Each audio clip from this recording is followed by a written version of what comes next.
Hello, je suis Léna, passionnée de bien-être, mieux vivre et spiritualité. J'ai créé ce podcast pour faire connaître au plus grand nombre des méthodes alternatives pour aller mieux, que ce soit physiquement ou mentalement. Quels que soient vos problèmes, quelles que soient vos croyances, restons ouverts, restons curieux et testons.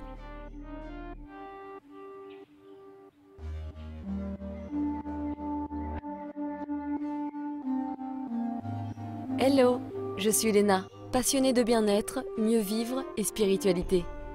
J'ai créé ce podcast pour faire connaître au plus grand nombre des méthodes alternatives pour aller mieux, que ce soit physiquement ou mentalement.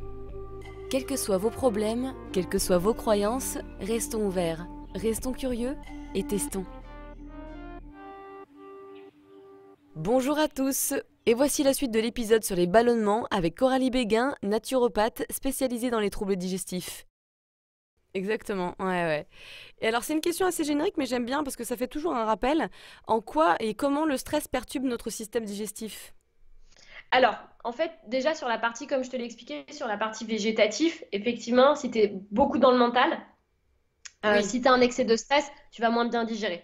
Mais tu as effectivement, en fait, ce qu'on appelle notre fameux nerf vague, qui est connecté, qui part de la base du crâne et qui longe, si tu veux, tout l'aspect au niveau des poumons, au niveau de l'estomac et par ramification arrive au niveau de l'intestin.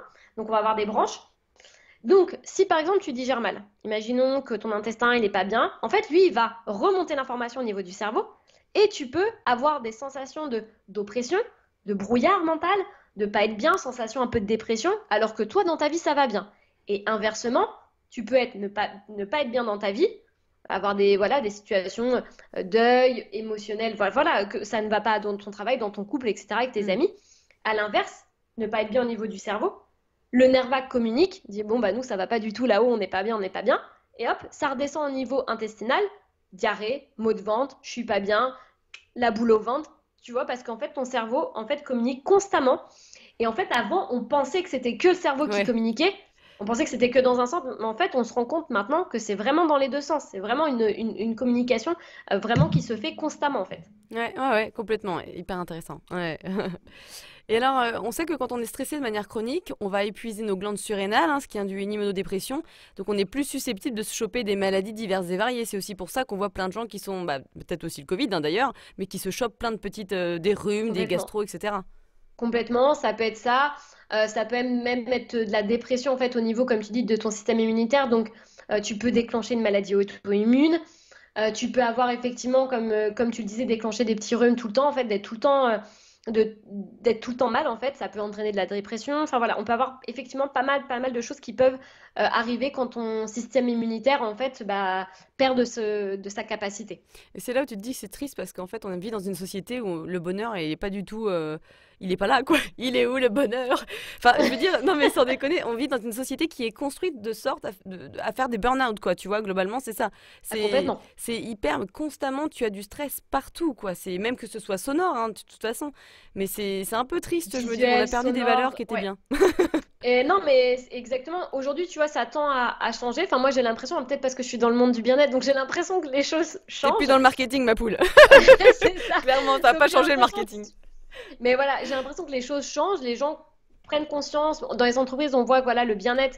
Mais je vois bien que les gens s'épuisent quand tu fais des horaires, que tu arrives à ton travail, il est 7h30, 8h, tu repars, il est 20h, tu arrives chez toi à 21h. Comment tu vas avoir la force de cuisiner, d'avoir une bonne santé? Oui, bien sûr, tu vas tenir parce que tu es jeune, tu as la vitalité, etc. Mais au bout d'un moment, ton corps, il va te dire moi, ciao, bye bye, je prends les vacances, là, j'en peux Non, plus, mais hein. c'est ça. Et en fait, c'est de plus en plus comme ça. Comme je vois là, je bossais sur un projet. Moi, je suis monteuse et je bossais sur un projet et je suis repartie d'un ancien projet et je voyais 23h30, tu vois. Ouais, Je ouais. me dis, mais et c'est parce qu'il y a que des deadlines où faut faire le truc pour hier, quoi. Et en Et fait, c'est ça. Et ça, c'est c'est très insupportable. important ce que tu dis. Et c'est très important ce que tu dis, Léna, c'est qu'on est dans une société d'urgence. Ce qui Voilà, était avant, où on prenait le temps tranquille, totalement. et ben en fait, maintenant, les deadlines, c'était pour hier. Ah bah ouais, mais c'est pour hier. Et ouais, mais du coup, nous, ça nous génère énormément de stress. Et finalement, tout est comme ça. Je voyais même dans le monde du bâtiment, les deadlines, elles sont tellement serrées sur les nouveaux chantiers qu'ils savent déjà qu'ils vont être en retard. Donc en fait, tout est, Stressant. On est s'invente sujet du au... stress, en fait. Il y a plus de tigres, mais on s'invente plein de stress partout. Ouais, ouais. C'est ça. C'est ça. Donc on est dans une société stressante, aller chercher les enfants, tu vois, les horaires, enfin tout est. Imaginons que ta réunion est en retard, tu sais que tu vas arriver pour aller chercher ton enfant, tu vas être stressé parce que tu vas tomber dans les embouteillages. Et donc du coup tout est à chaque fois, tu vois, on est Mm. en stress en permanence et en questionnement, en brouhaha permanent au niveau du mental. Voilà, exactement. Et du coup, tu digères mal, et voilà. Et derrière, tu digères mal et des troubles, etc. Et Ouais, souvent, c'est la maladie d'ailleurs qui te rappelle, et c'est là, hein, quand tu t'es pas assez écouté, un moment quand tu n'écoutes pas les signaux, soit tu vas avoir un accident physique, ouais. soit tu vas avoir un Maladie choc auto-immune. émotionnel, Ouais, voilà, une maladie auto-immune, un choc émotionnel, ou des troubles qui vont apparaître pour te dire reconnecte-toi à ton corps en fait. c'est ça. Exactement. Ouais, en espérant qu'il soit pas trop tard, hein. C'est surtout ça aussi, hein. Et je veux pas culpabiliser personne qui écoute, mais parce que souvent les gens me disent ouais mais enfin la maladie c'est pas évident à vivre, mais je suis d'accord, hein, c'est vraiment terrible hein, quand on a une maladie auto-immune et qu'on n'arrive pas à s'en sortir. Je sais très bien que quand on a le nez dedans, des fois on voit pas, mais quand on s'en sort, c'est là où il y a des belles choses qui arrivent. Des fois on change de travail, des fois on change de conjoint, on change de vie en fait, hein, parce qu'on se rend compte. Moi plusieurs fois j'entends en consultation des personnes qui me réécrivent 6 mois, un an après, qui me disent j'ai changé de vie, je fais plus ça, maintenant, je suis dédiée vers les autres et souvent, ça nous ouvre en fait Ah, vers totalement. autre chose. Ouais, c'est ce que j'espère faire aussi un jour. On verra, on prend le temps. On a parlé rapidement tout à l'heure, hein, on parlait des antibiotiques qui perturbent beaucoup notre microbiote, notamment quand on a pris des traitements contre l'acné, Roaccutane ou des trucs ORL, comme tu le disais. Euh, Qu'est-ce que ça fragilise dans notre organisme en fait? Alors en fait, les antibiotiques à la base, c'est fait pour détruire tout ce qui passe au niveau de la flore. On les donne quand il y a une infection, on les donne quand on a besoin vraiment d'éradiquer. Tu vois, par exemple, tu vas te faire opérer au niveau des dents. En général, on te met sous antibiotiques derrière pour t'éviter de déclencher une infection. Quand tu as un rhume aussi où tu as du mal à t'en débarrasser, on va te mettre sous antibiotiques. Donc à la base, c'était fait, enfin moi je trouvais que c'était une bonne idée parce qu'effectivement ça allait plus vite. Malheureusement, il y a eu de l'abus. Et c'est surtout, encore une fois, dans la chronicité. Tu vois, même pour des femmes qui ont des cystites à répétition, antibiotiques, on va pas chercher, on va pas essayer Hmm. de comprendre pourquoi la femme fait des cystites à répétition. Et en fait, au bout d'un moment, si tu veux, tu tombes dans un espèce de cercle vicieux qui est cystite, antibiotique, je refais une cystite, ou mycose, ovule. Et en fait, j'ai cette espèce de cercle qui commence à se mettre en place. Et derrière, comme, si tu veux, l'antibiotique détruit tout sur son passage, entre les bonnes et les mauvaises flores, même si normalement Ah, alors attends, t'as coupé. Ah, c'est bon, c'est bon. c'est bon? Ouais, c'est bon. Donc t'en étais le cycle infernal, là, ovule, tout ça. Oui. Donc, tu as le cycle infernal, et en fait, derrière, quand l'antibiotique a tout détruit sur son passage, mais si tu veux, il détruit les bonnes et les mauvaises flores, même si ça doit être un équilibre, derrière, tu as des personnes, si elles ne réensemencent pas la flore intestinale, avec des probiotiques ou autres, ou des algues, eh bien, on va avoir la prolifération de Clostridium difficile, on va avoir la prolifération de candidose, on va avoir la prolifération des fois d'Helicobacter pylori, des choses comme ça, qui vont prendre, en fait, si tu veux, le dessus. Bah ouais, ouais, bien sûr. Et derrière, des troubles digestifs chroniques s'installent. Et là, c'est là où c'est des fois plus difficile de s'en sortir. Hmm. Et alors, c'est une question assez générique, mais j'aime bien parce que ça fait toujours un rappel. En quoi et comment le stress perturbe notre système digestif? Alors, en fait, déjà sur la partie, comme je te l'ai expliqué, sur la partie végétatif, effectivement, si tu es beaucoup dans le mental, Oui. si tu as un excès de stress, tu vas moins bien digérer. Mais tu as effectivement, en fait, ce qu'on appelle notre fameux nerf vague, qui est connecté, qui part de la base du crâne et qui longe, si tu veux, tout l'aspect au niveau des poumons, au niveau de l'estomac et par ramification arrive au niveau de l'intestin. Donc, on va avoir des branches. Donc, si par exemple tu digères mal, imaginons que ton intestin il n'est pas bien, en fait lui il va remonter l'information au niveau du cerveau et tu peux avoir des sensations d'oppression, de brouillard mental, de pas être bien, sensation un peu de dépression, alors que toi dans ta vie ça va bien. Et inversement, tu peux ne pas être bien dans ta vie, avoir des situations deuil, émotionnel, voilà, que ça ne va pas dans ton travail, dans ton couple, etc., avec tes Hmm. amis. À l'inverse, ne pas être bien au niveau du cerveau, le nerf vague communique, dit bon bah nous ça va pas du tout là-haut, on n'est pas bien, on n'est pas bien, et hop, ça redescend au niveau intestinal, diarrhée, maux de ventre, je suis pas bien, la boule au ventre, tu vois, parce qu'en fait ton cerveau en fait communique constamment.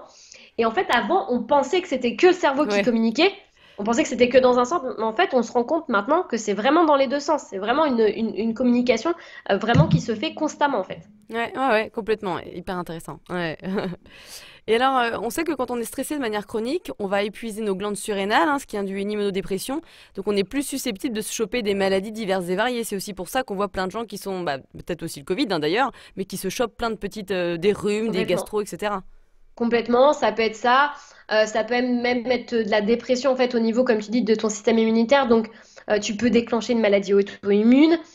Tu peux avoir effectivement, comme tu le disais, déclencher des petits rhumes tout le temps, en fait, d'être tout le temps mal, en fait, ça peut entraîner de la dépression. Enfin voilà, on peut avoir effectivement pas mal de choses qui peuvent arriver quand ton système immunitaire, en fait, bah, perd de sa capacité. Et c'est là où tu te dis que c'est triste parce qu'en fait, on vit dans une société où le bonheur est pas du tout, il est pas là, quoi. Il est où le bonheur? Enfin, je veux dire, non mais sans déconner, on vit dans une société qui est construite de sorte à faire des burn-out, quoi. Tu vois, globalement, c'est ça. Ah, C'est, complètement. c'est hyper, constamment, tu as du stress partout, quoi. C'est même que ce soit sonore, hein, de toute façon. Mais c'est un peu triste, je me dis, on a Visuel, perdu des valeurs sonore, qui étaient ouais. bien. Et non, mais exactement. Aujourd'hui, tu vois, ça tend à changer. Enfin, moi, j'ai l'impression, peut-être parce que je suis dans le monde du bien-être, donc j'ai l'impression que les choses T'es plus changent. dans le marketing, ma poule. C'est ça. Clairement, ça n'a Donc pas j'ai changé le l'impression. marketing. Mais voilà, j'ai l'impression que les choses changent, les gens prennent conscience. Dans les entreprises, on voit que voilà, le bien-être, mais je vois bien que les gens s'épuisent quand tu fais des horaires, que tu arrives à ton travail, il est 7h30, 8h, tu repars, il est 20h, tu arrives chez toi à 21h. Comment tu vas avoir la force de cuisiner, d'avoir une bonne santé? Oui, bien sûr, tu vas tenir parce que tu es jeune, tu as la vitalité, etc. Mais au bout d'un moment, ton corps, il va te dire moi, ciao, bye bye, je prends les vacances, là, j'en peux Non, plus, mais hein. c'est ça. Et en fait, c'est de plus en plus comme ça. Comme je vois là, je bossais sur un projet. Moi, je suis monteuse et je bossais sur un projet et je suis repartie d'un ancien projet et je voyais 23h30, tu vois. Ouais, Je ouais. me dis, mais et c'est parce qu'il y a que des deadlines où faut faire le truc pour hier, quoi. Et en Et fait, c'est ça. Et ça, c'est c'est très insupportable. important ce que tu dis. Et c'est très important ce que tu dis, Léna, c'est qu'on est dans une société d'urgence. Ce qui Voilà, était avant, où on prenait le temps tranquille, totalement. et ben en fait, maintenant, les deadlines, bah, c'était pour hier. Ah bah ouais, mais c'est pour hier. Et ouais, mais du coup, nous, ça nous génère énormément de stress. Et finalement, tout est comme ça. Je voyais même dans le monde du bâtiment, les deadlines, elles sont tellement serrées sur les nouveaux chantiers qu'ils savent déjà qu'ils vont être en retard. Donc en fait, Stressant. On est s'invente sujet du au. stress, en fait. Il y a plus de tigres, mais on s'invente plein de stress partout. Ouais, ouais. C'est ça. C'est ça. Donc on est dans une société stressante, aller chercher les enfants, tu vois, les horaires, enfin tout est. Imaginons que ta réunion est en retard, tu sais que tu vas arriver pour aller chercher ton enfant, tu vas être stressé parce que tu vas tomber dans les embouteillages. Et donc du coup tout est à chaque fois, tu vois, on est Mm. en stress en permanence et en questionnement, en brouhaha permanent au niveau du mental. Voilà, exactement. Et du coup, tu digères mal. Et voilà. Et derrière, tu digères mal et des troubles, etc. Et Ouais. souvent, c'est la maladie d'ailleurs qui te rappelle, et c'est là, hein, quand tu t'es pas assez écouté, un moment quand tu n'écoutes pas les signaux, soit tu vas avoir un accident physique, Ouais. soit tu vas avoir un Maladie choc auto-immune. émotionnel, Ouais. voilà, une maladie auto-immune, un choc émotionnel, ou des troubles qui vont apparaître pour te dire reconnecte-toi à ton corps en fait. C'est ça, exactement. Ouais, en espérant qu'il soit pas trop tard, hein. C'est surtout ça aussi, hein. Et je veux pas culpabiliser personne qui écoute, mais parce que souvent les gens me disent ouais mais enfin la maladie c'est pas évident à vivre, mais je suis d'accord, hein, c'est vraiment terrible hein, quand on a une maladie auto-immune et qu'on n'arrive pas à s'en sortir. Je sais très bien que quand on a le nez dedans, des fois on voit pas, mais quand on s'en sort, c'est là où il y a des belles choses qui arrivent. Des fois on change de travail, des fois on change de conjoint, on change de vie en fait, hein, parce qu'on se rend compte. Moi plusieurs fois j'entends en consultation des personnes qui me réécrivent 6 mois, un an après, qui me disent j'ai changé de vie, je fais plus ça, maintenant, je suis dédiée vers les autres et souvent, ça nous ouvre en fait Ah, vers totalement. autre chose. Ouais, c'est ce que j'espère faire aussi un jour. On verra, on prend le temps. On a parlé rapidement tout à l'heure, hein, on parlait des antibiotiques qui perturbent beaucoup notre microbiote, notamment quand on a pris des traitements contre l'acné, Roaccutane ou des trucs ORL, comme tu le disais. Euh, Qu'est-ce que ça fragilise dans notre organisme en fait? Alors en fait, les antibiotiques à la base, c'est fait pour détruire tout ce qui passe au niveau de la flore. On les donne quand il y a une infection, on les donne quand on a besoin vraiment d'éradiquer. Tu vois, par exemple, tu vas te faire opérer au niveau des dents. En général, on te met sous antibiotiques derrière pour t'éviter de déclencher une infection.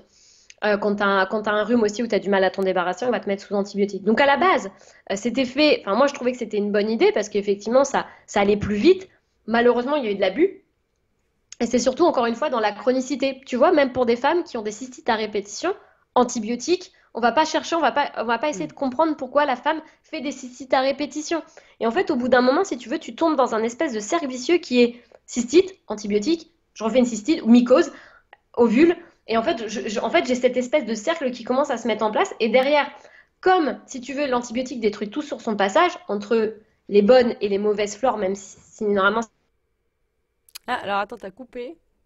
Ah, c'est bon. C'est bon. C'est bon? Ouais, Ouais. c'est bon. Donc, t'en étais le cycle infernal, là, ovule, tout ça. Oui.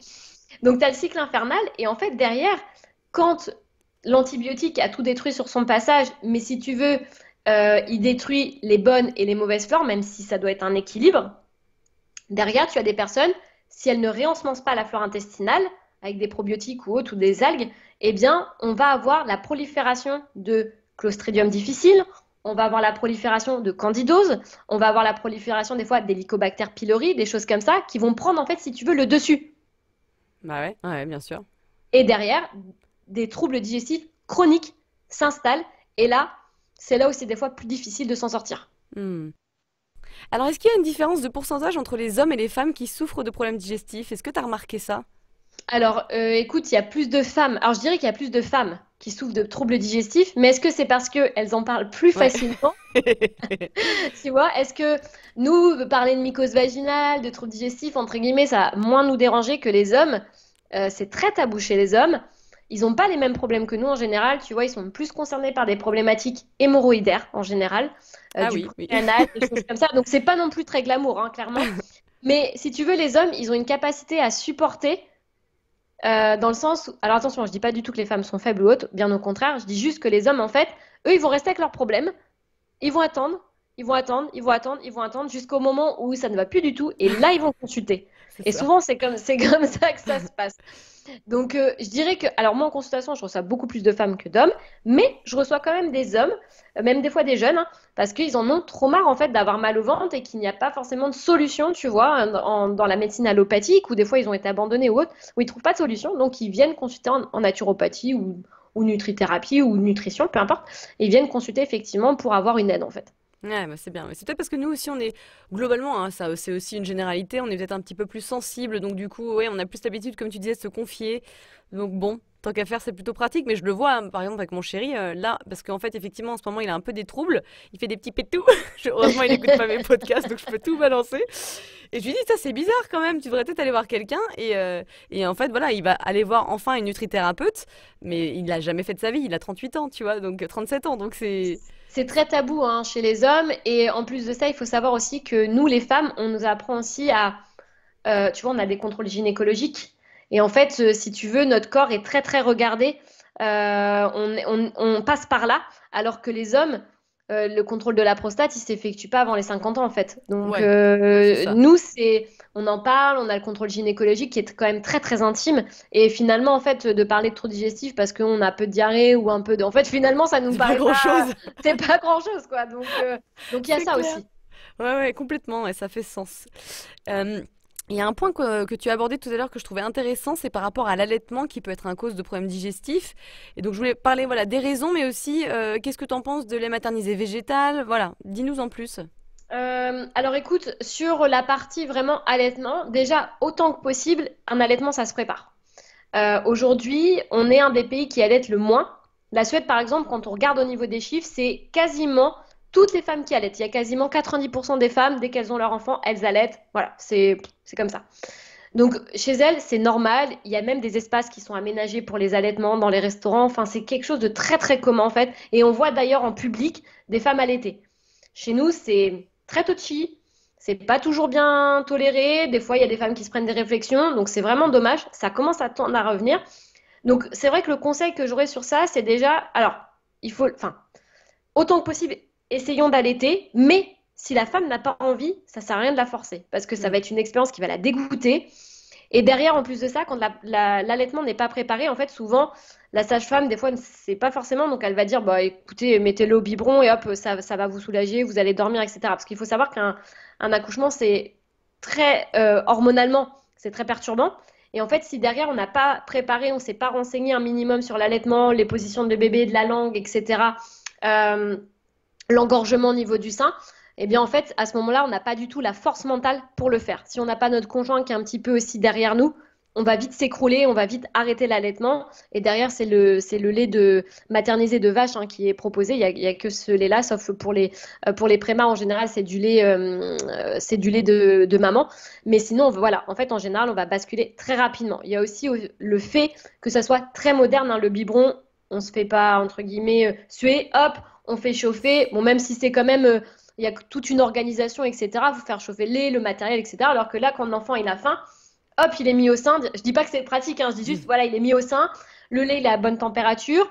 En plus de ça, au niveau de la mastication, c'est pas du tout la même succion en fait entre le biberon où ça descend tout seul et quand on met un enfant au sein où il doit faire cet effort de succion qui est pour lui beaucoup plus dur et beaucoup plus fatigante en fait.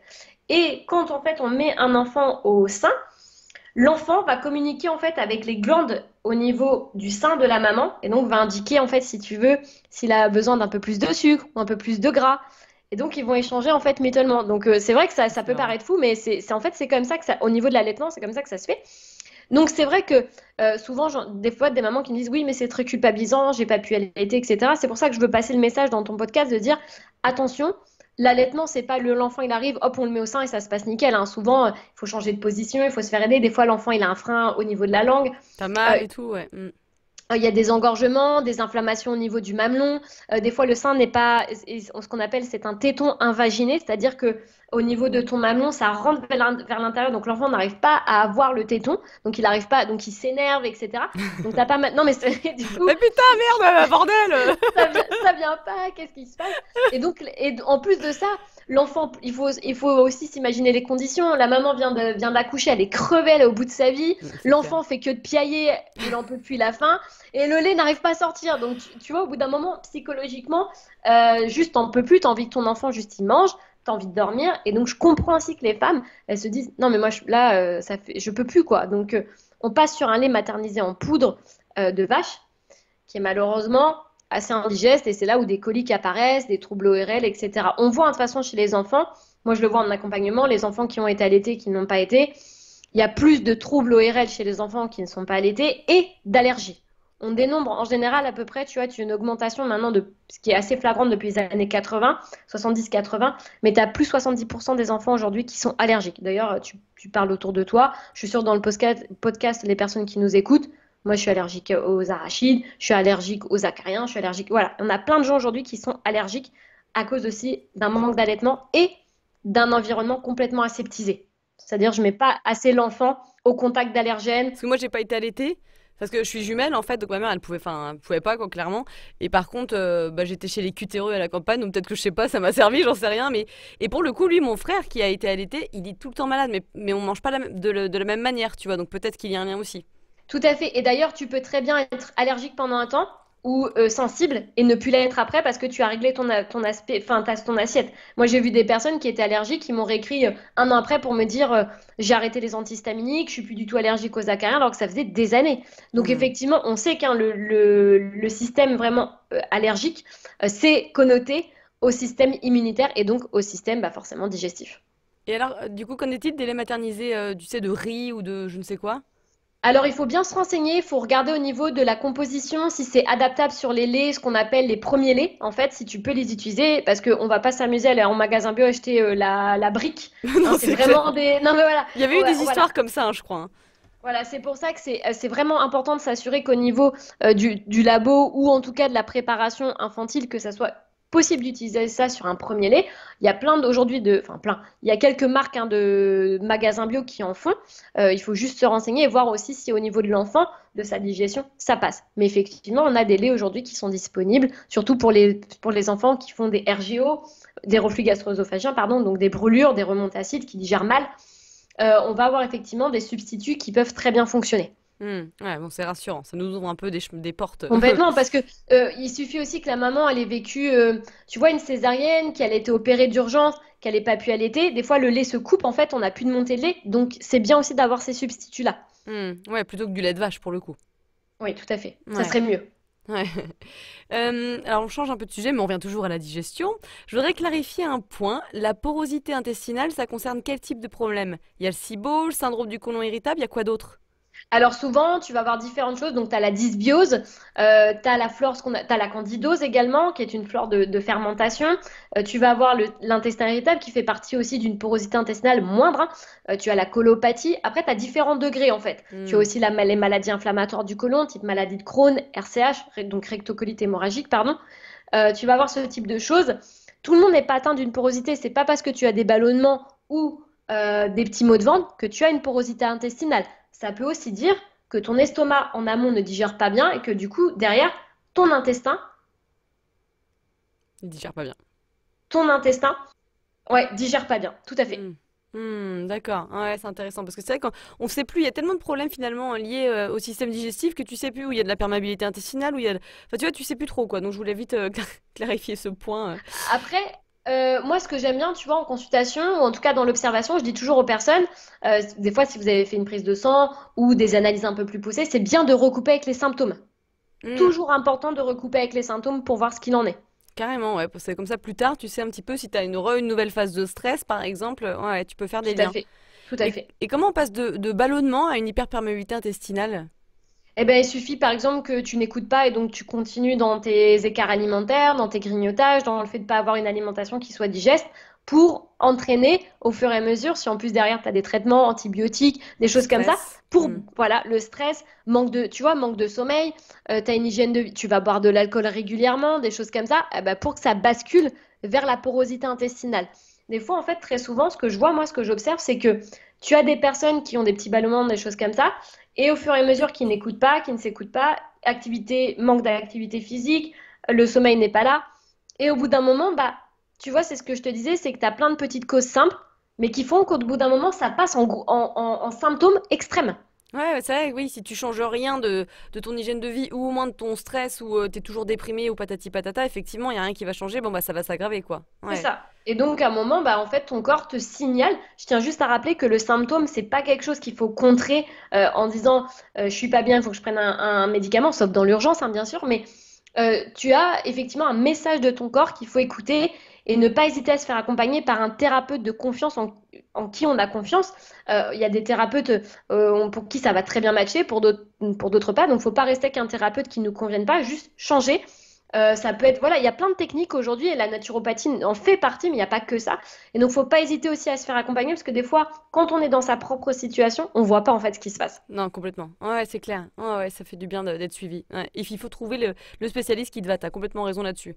Parce que Il faut que ça parle, il faut que ça connecte si tu veux. c'est ça, parce que des fois il y a des gens, oh ouais, j'ai testé un naturopathe, c'était pas GG, bah oui, bah dans ces cas-là, teste quelqu'un d'autre. Et en plus, il n'y a pas les mêmes compétences parce que c'est hyper généraliste, les écoles de naturopathie. Donc c'est bien de Complètement, tenter et tester d'autres personnes, ouais. absolument. Et pourquoi une perméabilité intestinale, ça a des répercussions sur le foie et quelles sont les conséquences ainsi que les symptômes? Mhm. Vous avez 2 heures. Alors en fait, c'est très simple. Comme tu assimiles au niveau de ton assiette, au niveau de ton intestin fait, si tu veux, la passoire, c'est-à-dire qu'il laisse passer dans la circulation sanguine les nutriments, des choses un petit peu moins bonnes, parce que des fois, tu as un petit peu de porosité intestinale, et donc ça va rejoindre, si tu veux, ce qu'on appelle la veine porte hépatique, qui va remonter au niveau du foie pour être filtrée. Et donc, si ton alimentation n'est pas digeste, ton intestin est poreux, tu vas avoir tout un tas de choses qui vont circuler dans ton sang qui auraient dû être arrêtées par ta flore intestinale. Première chose. Deuxième chose, ton foie, qu'est-ce qui va se passer? Bah, ton foie, il va être là. Ah ouais, les gars, c'est sympa, mais moi, je me récupère tout le taf, alors que normalement, je dois pas avoir à traiter ça. Je fais Donc, grève. c'est ça. Donc, il peut un peu s'engorger.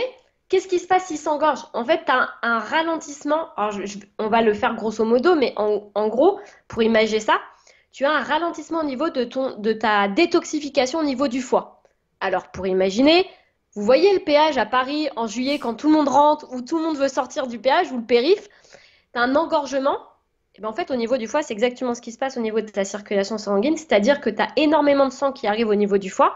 Le foie n'arrive pas à détoxifier, ça s'engorge, ça vient dilater, ça vient gonfler au niveau de ta veine cave supérieure.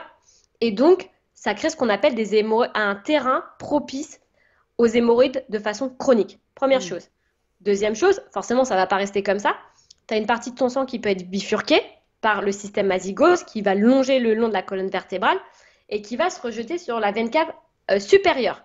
Sauf qu'en fait, ça va entraîner un ralentissement au niveau de la détoxification du haut, donc des poumons jusqu'au cerveau. Et derrière, ça peut entraîner des maux de tête légers à très lourds. Hmm. Ah, D'où c'est le fou. fait que tu vois, quand les gens te disent ou nous disent j'ai des maux de tête, j'ai des migraines, on sait que ça veut dire que le foie est impacté, mais on sait que ça veut dire que la flore intestinale est impactée et qu'au niveau de la partie Ouais. digestive, c'est déjà engorgé. Donc ton foie, il va faire beaucoup de fonctions, il va assimiler, il va nettoyer, il va détoxifier ton foie, mais il a des fonctions normalement où il devrait ne pas les faire. Et quand tu as des symptômes comme ça, ça veut dire que déjà, il y a une petite problématique au niveau du système digestif. Parce que des fois, on dit, oui, mais c'est les maux de tête, c'est mon foie. Mais en fait, ton foie, il fonctionne pas bien Pas tout tout seul, en seul, fait. quoi. Ouais. C'est parce que tout l'ensemble a du mal à fonctionner et que c'est ton foie qui répercute ça et que pour comprendre le symptôme, eh bien, ça va être des maux de tête, ça va être des hémorroïdes De chroniques, l'acné? de l'acné, ça peut être de la bouche pâteuse. On va avoir aussi des nausées dans les troubles reliés au foie. On va avoir un sentiment, tu sais, aussi de très mal digérer les graisses, les plats lourds, les choses, ça passe pas. Tu sens que tu vas avoir que t'es engorgé. Les odeurs aussi, tu sais, les personnes qui disent moi dès que je sens l'essence, j'ai envie de vomir. Dès que je sens des odeurs très fortes, je suis pas bien. Ouais. C'est corrélé aussi au niveau du foie. Intéressant, ouais, ouais. Le pauvre petit foie, il s'en prend plein la gueule quand même. C'est vrai, J'avoue. et puis tu vois, il est corrélé en médecine chinoise, on dit que c'est le centre de la colère. Ouais. Et donc les personnes, tu vois, je pense que ça nous est déjà tous arrivé d'avoir un excès de colère, d'avoir des choses où des fois on a du mal à véhiculer. Et d'ailleurs, les personnes qui sont très fortement en colère font beaucoup plus facilement des migraines et des maux de tête. Hmm. Ouais, ouais, Parce que ça monte. ouais. Encore une fois, tout est lié. Donc bossez vos émotions, mes cocos. Vidanger les émotions, C'est absolument. clair, c'est clair. Et si jamais on a l'habitude de manger des chips ou des Kinder Bueno au goûter, alors qu'est-ce qu'on peut faire pour les remplacer? Même si évidemment, faut pas snacker 6 fois par jour. Mais voilà, on a envie d'un bon goûter, ça nous fait du bien. Tu recommandes quoi, toi? Alors, en fait, je suis pas contre le fait que de temps en temps, je vais pas dire que c'est une bonne chose, hein. Je vais juste dire que on reste tous humains. Voilà, exactement, c'est Il y a important. il y a des moments dans notre vie, on a des journées de merde, hein. Clairement, des fois on se dit on aurait mieux fait de pas se lever parce qu'on a des journées horribles. On a une journée horrible, voilà, ça arrive à tout le monde. Donc, humainement parlant, on va vouloir décompresser et très souvent, les femmes en tout cas, mais aussi les hommes, on va décompresser sur la partie alimentaire parce que ça génère de la dopamine, etc. C'est rare qu'on me dise j'ai décompressé sur le brocoli, hein. C'est plus des chips, Kinder Bueno, tu vois, des choses comme ça. C'est clair. Ça peut être n'importe quoi, mais des choses qui nous font le chocolat, voilà, qui nous font du bien. Ça va générer voilà de la dopamine, ça génère du sucre et donc une récompense. Donc première chose déjà ne pas culpabiliser si on a juste pris les gâteaux de nos enfants, qu'on a mangé je sais pas des Kinder Bueno, des Maxi Kinder, voilà, des choses comme ça. Première chose. Deuxième chose dans ces cas-là, on va essayer d'avoir un goûter qui soit un peu plus digeste, type tu vois les fruits. Mais bien sûr, c'est sûr qu'entre le Kinder Bueno et les fruits, tu vois, les personnes sont plus facilement attirées vers le Kinder Bueno. Bah Donc, ouais. d'un point de vue digeste, c'est mieux d'avoir des fruits ou une petite compote, tu vois, quelque chose comme ça, où on aura quand même du sucre dedans. C'est pas le même sucre, mais qui va quand même donner du réconfort. On peut très bien manger une banane. Une banane, c'est riche aussi en sucre, ça apporte du réconfort. Et de temps en temps, ça peut être vraiment. Alors, quand je dis de temps en temps, on va être sur une à deux fois par semaine, tu vois, mais effectivement, ça peut être des gâteaux, un gâteau fait maison notamment. Tu vois, au lieu d'avoir cette pâtisserie industrielle, ce gâteau industriel, bah, pourquoi pas faire un gâteau maison en réduisant le sucre et du coup on aura quand même un peu de sucre mais fait maison donc on sait ce qu'on a dedans. C'est ça. Ouais, il y aura quand même peut-être des nutriments, des petits apports sympas. Ouais. Tout à fait. Complètement. Et c'est vrai qu'il faut pas oublier, parce qu'il y a certaines personnes qui écoutent ce genre de podcast et ça peut leur foutre la pression. Mais il faut ne pas oublier, comme tu le disais, qu'on est humain et que ça fait aussi du bien. C'est la fameuse règle 80-20 où il faut aussi C'est se ça. faire plaisir. C'est aussi un équilibre, encore une fois. Si ça te fait du bien dans ton mental de temps en temps, eh ben écoute, pourquoi pas. Après, le reste du temps, tu essaies d'être Exactement. sérieuse, quoi. Exactement. Et puis tu vas avoir des phases de la vie où par exemple des fois t'es pas bien dans ton boulot, t'as une pression monstre, tu vas décompresser avec la partie alimentaire, ça dure une semaine. Bah c'est ok, la semaine d'après tu recommences, tu te remets à bien manger, tu sais voilà c'était passager. Faut pas se culpabiliser par rapport à ça parce que on reste humain. Et moi j'aime pas du tout la naturopathie où on se dit ouais on est strict, il faut respecter ci, ça. En fait ça te bouffe complètement le moral, Et puis ça tu te restes dans bouffe le le. mental et le contrôle et ça va pas mieux. Exactement, eh ben c'est exactement ça. Voilà, tu restes dans le contrôle et en fait finalement tu t'écoutes pas, tu te génères du stress et derrière en plus tu digères mal. Exactement, ouais. C'est comme moi, à un moment, je me disais, ouais, j'arrête totalement l'alcool, etc. Parce que tu sais, je méditais, j'étais nanana. Et en fin de compte, je suis champenoise. J'aime bien me boire une petite coupette de temps en temps. Tu vois, je suis pas du tout à me bourrer la gueule avec ça. Mais juste, voilà, une petite coupette ou deux, de temps en temps, bah, ça me fait plaisir. Et maintenant, j'ai réussi à Exactement. trouver un équilibre, tu vois. Et je Et, suis contente. et d'ailleurs, bah, en fait, c'est hyper intéressant ton retour parce qu'effectivement, on en est plus dans, oui, de temps en temps, j'ai une petite coupe de champagne ou un verre de vin, et en fait, tu es dans la modération. Et en fait, le corps, il aime l'équilibre, il C'est aime ça. ça, plutôt que, comme tu dis, je me prive, mais par contre, allez, une fois dans le mois, je me bourre la gueule et je me fais, tu vois, un marathon. Ah bah là, clairement, tu vois, le corps, il va moins aimer, quoi. Ouais, ouais, c'est ça, exactement. Alors manger sain, ça prend du temps, il faut le dire, il faut éplucher les petits légumes, c'est pas comme mettre sa petite barquette de pâte carbo dans le micro-ondes, hein. Comment faire pour optimiser ses préparations et manger plus sain en équilibrant nos menus et sans pour autant faire des repas qui vont nous ballonner? Alors moi, je pense qu'il faut partir autant que possible sur une organisation, si c'est possible, c'est-à-dire le dimanche, par exemple, soit seul ou avec son conjoint, peu importe. Le mieux, c'est quand même d'être à deux si on vit à deux, de planifier, si tu veux, un petit peu les repas. Le Alors meal prep. attention, pas, voilà, mais on va pas être un truc fastidieux en mode oui, alors ça. Tu vois, un truc très simple. Ok, le soir, ça sera sur les sept jours comme ça, et ça permet d'organiser aussi les courses. Ok, on sait qu'on mange du poulet lundi soir avec des haricots verts et de la purée de pommes de terre. Ok, ça me permet de m'organiser. Deuxième chose également, de cuisiner en plus grosse quantité. Parce que dès qu'on cuisine un plat, on essaye de le cuisiner. Moi, ce que je recommande, c'est d'essayer de le cuisiner pour deux, trois plats, quitte à congeler en tupperware et à ressortir dans les périodes où bah, j'ai pas cuisiné, je suis rentrée, il était 20h, j'avais la flemme, ça arrive à tout le monde. Mm. Quand on rentre à 21h, on n'a pas envie de se mettre en cuisine à 21h, de couper les légumes, comme tu dis, etc. Donc ça, c'est une alternative. Troisième chose également, ne pas hésiter à utiliser les surgelés, les légumes qui sont déjà prédécoupés. Tu sais, chez Picard notamment, ils mettent, C'est voilà, clair. franchement, ils ont des super légumes qui sont Il y en a rien plus, dedans, ouais. il n'y a rien dedans, on a quand même accès à du biologique, il y a du non biologique hein, pour les personnes voilà, qui veulent pas manger bio. Et donc, on a des épines arrachées, des courgettes, des choses comme ça. Ça permet d'aller beaucoup plus vite parce qu'on n'a pas besoin de couper le frais. C'est clair. Et ce que je tiens à préciser, ce que les gens disent, ouais, mais c'est du surgelé, c'est pas du frais. Il faut savoir qu'au niveau de la récolte, c'est de la récolte qui est mise quasiment, je crois que je crois que c'est entre 4 et 30 secondes après récolte sous emballage pour être congelé, hein. Donc Non c'est mais c'est très très ça. rapide. Alors Très que très ton rapide. truc, ton légume bio qui vient d'Espagne, ça fait 2 semaines qu'il est dans le placard. Bon, bof bof quoi. Exactement ça, voilà. Donc des fois, le surgelé a plus de nutriments. Ça dépend où est-ce qu'on achète, hein. Mais c'est pour ça qu'il ne faut pas hésiter à utiliser toutes ces choses-là, les condiments, la ciboulette aussi en surgelé, Ouais. etc. pour s'aider au maximum et aller vite parce qu'on n'a pas envie de passer 2 heures en cuisine. Donc cuisiner en plus grosse quantité, utiliser des aides culinaires à côté, de chez Picard ou autre. Faites-vous voilà, vraiment, et puis des assiettes simples, quoi, en fait. Ouais aussi Pas la c'est peine ça. de mettre 10 ingrédients. On fait du simple, on fait des plats qui sont un petit peu traditionnels français, mais c'est simple à digérer et ça va vite. Ouais, ouais, c'est clair. Et toi, qu'est-ce que tu penses de la dissociation alimentaire? Est-ce que tu penses que ça peut nous aider à améliorer notre digestion ou pas?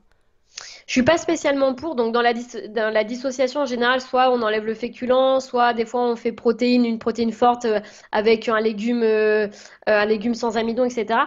Le gros problème, c'est que ça entraîne des carences. Alors ça peut te soulager pendant un temps parce que, mais comme dans toutes les théories alimentaires, c'est-à-dire Hmm. qu'on va enlever, tu vois, en fait, on part tous avec si tu veux, un sac à dos qui est rempli de pierres, dans le sens où tu vas avoir ton féculent, ta protéine, tes vitamines, tes Hmm. oligoéléments, etc.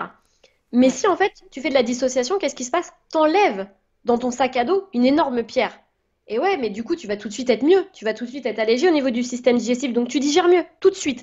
Mais t'aurais enlevé les lipides, t'aurais enlevé le féculent, ça aurait été pareil. Donc j'aimais vraiment une réserve par rapport à ça. Ça peut être intéressant dans une recherche d'objectifs ou pour soulager pendant un temps.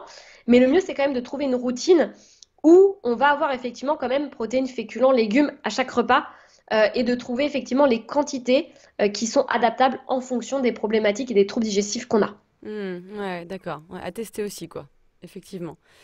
Et alors après, il nous reste deux questions, hein. Finalement, tu vois, ça allait vite au final. Après une cure d'antibiotiques, qu'est-ce que tu recommandes de prendre ou de manger? Est-ce qu'il y a quelque chose à faire particulièrement? Alors déjà, première chose, quand vous savez que vous allez être sous antibio, il faut même pas se poser la question, vous allez à pharmacie, magasin bio, peu importe, vous achetez des probiotiques. Première chose, c'est on les prend en même temps que l'antibiotique. Ça fait déjà des années en Australie où ils le recommandent, ça fait déjà plus de 6 ou 7 ans.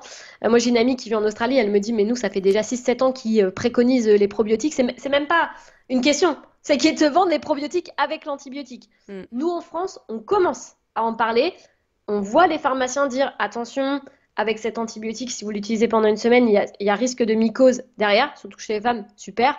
Tu déjà tapé la cystite ou l'infection. En plus, C'est derrière, tu clair, enchaînes avec c'est une clair. mycose, c'est bon, quoi. Ras-le-bol. Donc, autant que possible, déjà probiotiques. Après, il y a pas vraiment de meilleure souche sur un traitement antibiotique. Prendre un probiotique, soit qu'on a acheté, on a notamment la gamme moi j'aime bien cette gamme-là chez Carrare en magasin bio. Vous avez le probiotique Carrare, c'est Probiotus 7000, qui est pas mal. Donc c'est un sachet à prendre hein, au moment, juste avant le repas du midi ou 15 minutes avant le repas du soir, peu importe. Et ça, déjà, ça permet en fait d'aider à soulager la flore intestinale et d'ailleurs d'éviter les mycoses hein, chez les femmes qui prennent des antibiotiques parce que bah, infection, parce que cystite, Hmm. etc. Donc déjà, ça c'est systématique et derrière, autant que possible, faire des assiettes très simples, éviter les grignotages, éviter les boissons aussi sucrées, éviter tout ce qui va être trop de sucre parce qu'on sait que dans l'antibiotique, très souvent, on développe, sur des personnes qui utilisent régulièrement, attention, de la candidose et la candidose aime se nourrir de sucre. Donc on évite aussi pendant ces périodes-là de manger sucré. Ouais, intéressant. Tu vois, c'est des petits tips, mais qu'on sait pas forcément. Donc, je trouve ça bien parce que ça nous arrive, bah, allez, peut-être une fois tous les 2 ans, de prendre une petite cure d'antibiotiques pour un truc. Donc, C'est au moins, on ça. sai quoi faire. Top. Quel dernier conseil pourrais-tu nous donner pour limiter les ballonnements? Si t'en as encore, hein, bien sûr. Oui, j'en ai, j'en ai encore dans la hotte. J'en ai encore beaucoup. Alors, la première chose, déjà, bon, première chose, comme on a dit pendant tout le podcast, c'est vraiment revoir la partie alimentaire. C'est la règle de base. Travailler aussi sur la gestion du stress. Et pourquoi pas aussi prendre, tu vois, une petite infusion, soit d'aneth, soit de badiane, quelque chose pour aider sur le côté anti-spasmodique. Donc, dans le fait qu'on va moins ballonner. On a des petits tips comme ça. Mettre aussi, tu sais, dans tes aliments quand tu cuisines, de la coriandre, de la ciboulette, du persil, du basilic, qui sont des plantes qui vont aider à la digestion, qui vont aider aussi à fabriquer une meilleure bile, donc à soulager au niveau intestinal. Donc de ne pas utiliser voilà, ce type d'agrément en fait à côté, ce type de condiments, d'herbes, Et qui ça, vont comme tu aussi dis, pardon, vas-y. améliorer la digestion. Non, non, excuse-moi. Comme tu dis, effectivement, Picard, moi je les achète bio à Picard parce que sinon à chaque fois ça pourrit dans mon frigo. Donc au moins là ils sont pouf pouf pouf, j'en mets plein, j'en mets la dose, j'aime bien et c'est assez pratique. Donc allez faire un petit tour à Picard hein, pour le coup. Franchement, c'est ultra pratique. Comme tu dis, en plus, des fois, les herbes qu'on achète fraîches, ça pourrit parce qu'on les a Mais pas oui, toutes utilisées. Parce qu'on se dit, des fois, moi, j'achète des brins d'aneth. Ouais, je vois bien que j'ai pas tout utilisé en une semaine. Donc, le truc, ça fait la tronche, quoi. Je me dis, bah ouais, non, tant pis. Donc, on prend du congelé. C'est beaucoup plus simple. Ça nous évite aussi d'avoir une perte au niveau alimentaire. Et en plus, on sait vraiment à la demande, quoi. Donc, finalement, il n'y a pas de perte. Donc, c'est le mieux. et les tisanes dont tu parlais, est-ce qu'on les prend pendant manger ou après manger? Alors moi je conseille plutôt, alors vous pouvez les prendre pendant manger, pas de souci. Par contre attention, dans les tisanes, encore une fois, parce que beaucoup de personnes veulent prendre des tisanes parce qu'elles ballonnent, etc. Je répète encore une fois, mais le fait de trop boire aussi pendant les repas, ça dilue pardon, vos sucs de digestion. Et Ah. donc si ça dilue les sucs enzymatiques de digestion, bah derrière, beaucoup plus d'acide chlorhydrique, on ballonne beaucoup plus. Donc ça mobilise vraiment la capacité au niveau de l'estomac. Donc on boit sa soif et on peut boire juste après le repas, tu vois, l'équivalent, j'allais te montrer à la caméra, mais l'équivalent, tu vois, d'une demi-tasse, par exemple. C'est pas la peine de prendre un gros mug. Des fois, on voit des personnes qui prennent des énormes mugs. Ça, Parce c'est pas qu'après tu ballonnes forcément mieux pour justement. la digestion. Tu ballonnes, tout à fait. Donc, on peut partir sur un demi-mug après le repas, tranquillement. Et puis, s'il n'est pas fini, bah, c'est pas grave. On n'est Hmm. pas obligé de se forcer à finir en se disant, il faut que je boive mon infusion, c'est la naturo qui a dit ça, etc. Non, non. On boit ce qu'on peut. Surtout que l'hiver, on boit beaucoup moins que l'été. Et après, on peut espacer, c'est-à-dire que si on a soif dans l'après-midi, on peut se refaire une demi-infusion. Et puis, on la prendra vers 16 ou 17 heures, tu vois. C'est Ça, ça ça peut être exactement. intéressant. Mais Ouais. surtout, bien s'écouter, ne pas se forcer à boire en se disant, je prends de l'infusion, il faut absolument que je boive, etc. Le mieux, ça serait quand même de boire, si on veut, avant le repas, mais tu vois, une demi-heure, trois quarts d'heure avant le repas, pas un quart d'heure avant, parce que là, les sucres commencent à être préparés. Mais tu vois, une demi-heure, trois quarts d'heure avant, et puis bah, on boit quand on a soif, en fait, tout Et en simplement. plus t'as moins faim, à mon avis. Tout à fait.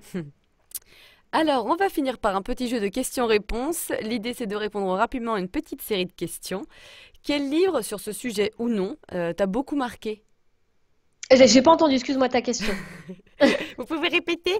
Je dis, est-ce qu'il y a un livre qui est sur le sujet ou pas, qui t'a beaucoup marqué, qui t'a intéressé, qui t'a passionné? Sur la partie alimentation, nutrition, Tu peux, ça peut être les deux. T'es pas obligé. les... Ok, alors un livre qui m'a beaucoup marqué, qui a été pour moi vraiment déclencheur d'ailleurs dans ma pratique, ça a été le livre de chez Robert Masson, Diététique de l'expérience, que je recommande vraiment à toutes les personnes qui s'intéressent à la nutrition, parce que c'est un livre basé sur l'observation des faits, donc Hmm.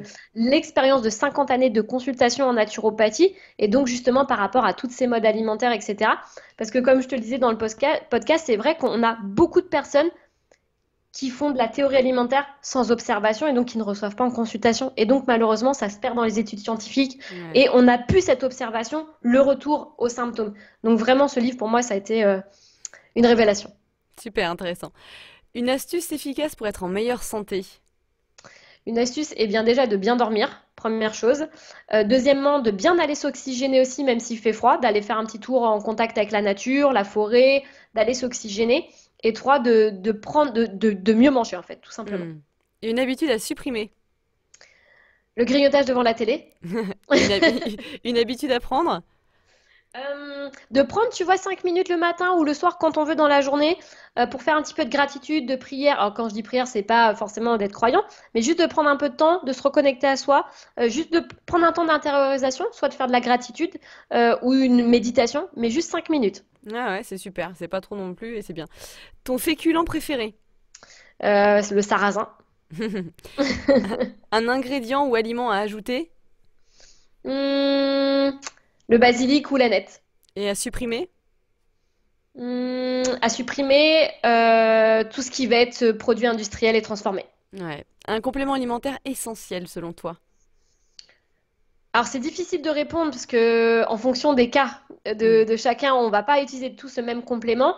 Mais si j'avais un complément à donner par rapport aux troubles digestifs qu'on pourrait tous avoir et qui nous ferait du bien, ça serait quand même le figuier.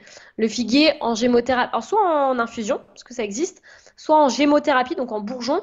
Le figuier est une plante qui va agir sur tout ce qui est troubles digestifs liés au mental, donc liés à la nervosité et au stress notamment. Hmm. Et en plus de ça, c'est un régulateur au niveau de tout ce qui est trouble au niveau estomac et intestinal. Donc ça Hmm. serait une plante à avoir chez soi et on peut se la faire en infusion. Et d'ailleurs, c'est bon. C'est une plante qui est bonne. Ah, je savais pas- Moi, j'ai déjà fait des cures, hein, mais je savais pas qu'il y avait des plantes. Enfin, je pouvais le faire en tisane, donc je vais regarder, tu vois. Le figuier est très intéressant. C'est un bon, ça détend aussi au niveau du mental. Et en plus de ça, c'est une plante qui est bonne parce que des fois, tu as des plantes, l'artichaut notamment, merci, mais il faut s'accrocher quand même, hein. Ouais, ouais, ouais, c'est clair. C'est, Ah, bah, je vais regarder. C'est cool. Où est-ce qu'on peut te trouver, Coralie? Alors, on peut me retrouver sur YouTube. J'ai une chaîne où vous allez me retrouver avec mon nom et prénom, Coralie Béguin, naturopathe. Sur Instagram également. Et puis après, bah, par mail, dans mes ateliers, dans tout ce qui est consultation, ou même dans mes programmes en ligne qui sont dédiés à tout ce qui est troubles digestifs. Eh bah, super, merci beaucoup, c'était trop cool. Et bah, merci à toi, Léna. J'étais enchantée. C'est passé extrêmement vite Malgré mes l'interview. nombreuses questions, et comme d'hab. Mais c'était super, très enrichissant. Je te remercie beaucoup d'avoir posé ces questions qui, pour moi, vont aider beaucoup de personnes qui vont écouter ce podcast, qui sont pleines de bon sens et surtout dans le pratico-pratique, tu vois, Ouais. sans se perdre dans les théories, sans se perdre dans les théories scientifiques, etc. Donc, je te remercie énormément pour tout ça. Et Top. pour ta bonne joie, pour tes anecdotes, pour ta bonne humeur. Ça fait du bien.